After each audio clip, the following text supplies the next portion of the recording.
turun kepada dia itu Kristus, wakil Kristus langsung itulah suami, dan itulah kepala pemerintahan surga di muka bumi ini. Nah, setan merusak. Saudara, ada ayat-ayat khusus yang saya berikan pada calon istri saya waktu itu sebelum saya menikah. Dan satu yang paling dia kaget karena dia nggak pernah tahu itu. Sekarang semua buka Kejadian 3 ayat 17. Saudara, saya ngeri dengan ayat itu. Maka itu tolong istri-istri jangan merubah hukum atau struktur pemerintahan surgawi ini. Saudara, permulaan saya melihat begini kasusnya. Mengapa Kejadian 3:17? Mengapa ada banyak suami gagal, kerja gagal, dimodali habis. Lalu saya ketemu juga teman-teman hamba Tuhan, pindah-pindah tempat pelayanan, pindah organisasi, gagal juga. Nah, saya juga capek memikirkan itu. Kenapa ini Tuhan?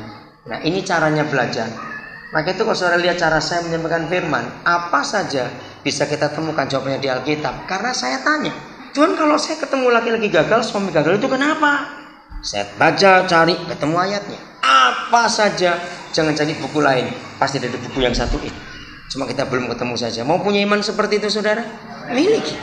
Apa saja ada jawabannya di sini. Nah, jawabannya di ayat itu. Kapan suami gagal? Baca baik-baik. Ih, ngeri sekali. Karena engkau mendengarkan perkataan istrimu, yang mana aku katakan jangan makan dari semua buah. Tidak boleh kamu makan semua, cuma yang satu ini. Nah, garis bawahi kalimat berikut. Maka terkutuklah tanah karena engkau. Wih, ngeri sekali. Apabila hierarki keluarga itu dibalik, misalnya ada bapak suami namanya Markus, istri namanya Yohana. Karena nggak bertobat, maka itu dipanggil Pak Yohana. Ih, lucu. Bisa ngerti katanya Pak Yohana? Kok nggak enak mendengar? Kenapa Pak Yohana? Karena dia lemah. Istrinya lebih galak. Yang harusnya Bu Markus dan Pak Markus jadi Pak Yohana dengan Bu Yohana. Wajah ini. Dengar, saudara, ini ayat ini luar biasa. Jadi banyak tanah pelayanan terkutuk, banyak tanah ladang usaha terkutuk karena suami tidak jadi pemimpin. Mari kita lihat dua keluarga yang besar pertama ada di dalam Alkitab, Adam dan keluarga Abraham. Saya sering kali merenungkan, sepele kesalahannya. Kalau hari itu Adam didatangi istrinya bawa buah itu, lalu dengan tegas Adam berkata, istriku, bukan begitu kata Tuhan. Yang lain boleh dimakan, kita pun boleh habis makan semuanya. Yang itu bukan. Berarti saudara, sedikit saja persoalan.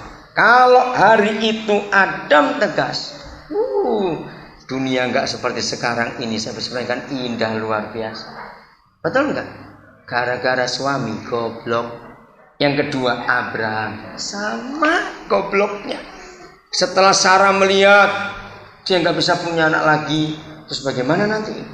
Lalu dia memberitahu itu ada pembantu nganggur itu, ada babu nganggur itu. Saudara, gobloknya Abraham. Harusnya dia tegas, bukan begitu kata Tuhan. Dari kamu anak itu lahir. Sabarlah. Nah, maka kesimpulan saya begini, dengar laki-laki. Ternyata kita ini nggak cuma makhluk paling sombong, tapi kita ini makhluk paling rakus. Amin kan laki-laki, supaya kita bertobat. Betul-betul. Kita ini makhluk paling rakus laki-laki. Sudah diberi makan buah sekebun besar itu belum habis dinikmati. Cuma satu yang dilarang dimakan sekalian, dasar laki-laki. Istri satu aja nggak habis 50 tahun.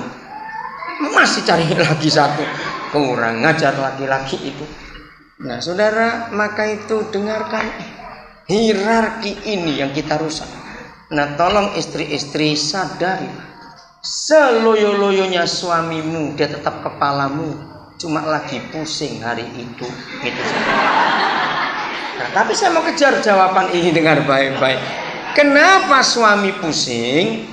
Karena lehernya nggak mau diam, goyang terus. Ngerti kata ini? Siapa leher?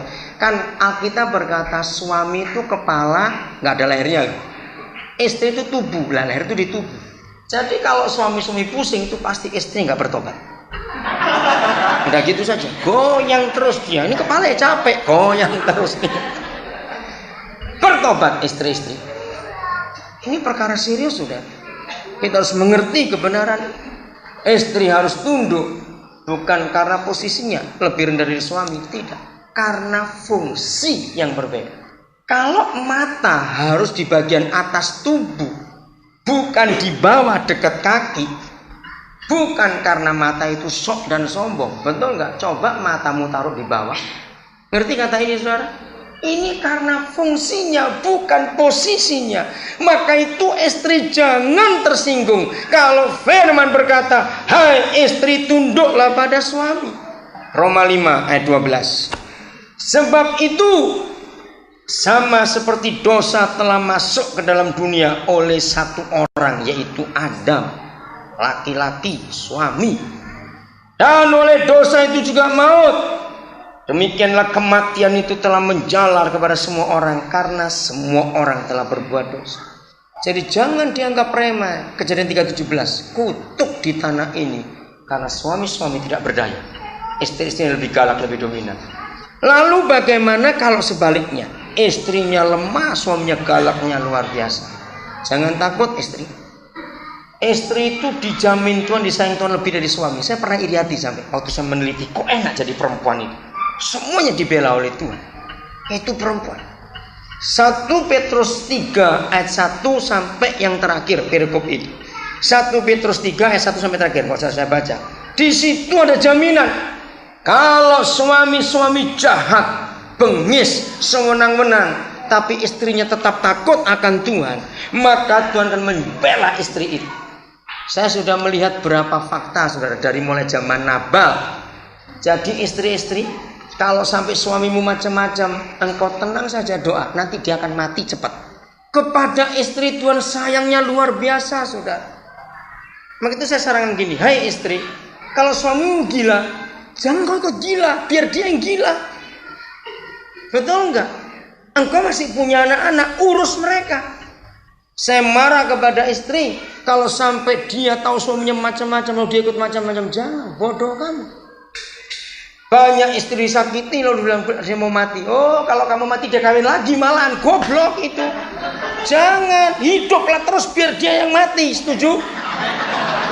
Tuhan akan bunuh suami itu. Oh, benar ini saudara.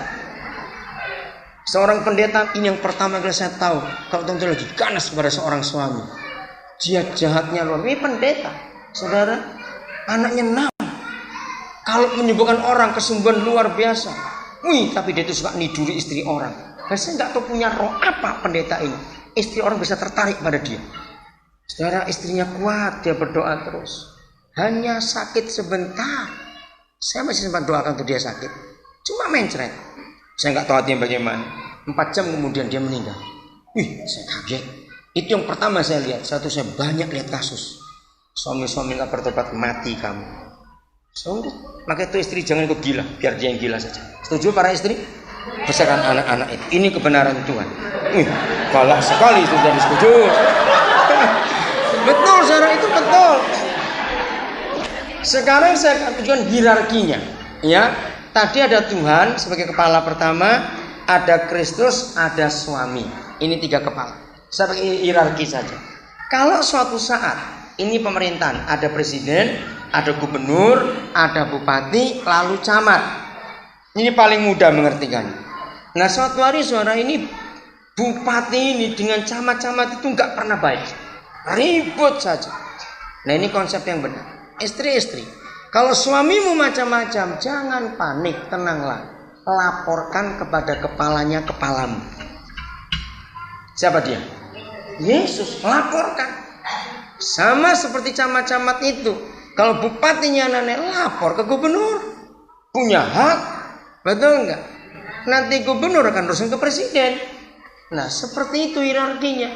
Maka itu istri jangan balas dendam sendiri. Gak ada guna. Tanganmu segede apapun tetap lebih gede tangan untuk nempeleng suamimu. Ingat itu baik-baik. Amin. Lu betul enggak? Misalnya ada istri tangannya sepisang-pisang, wih gede-gede jarinya gitu.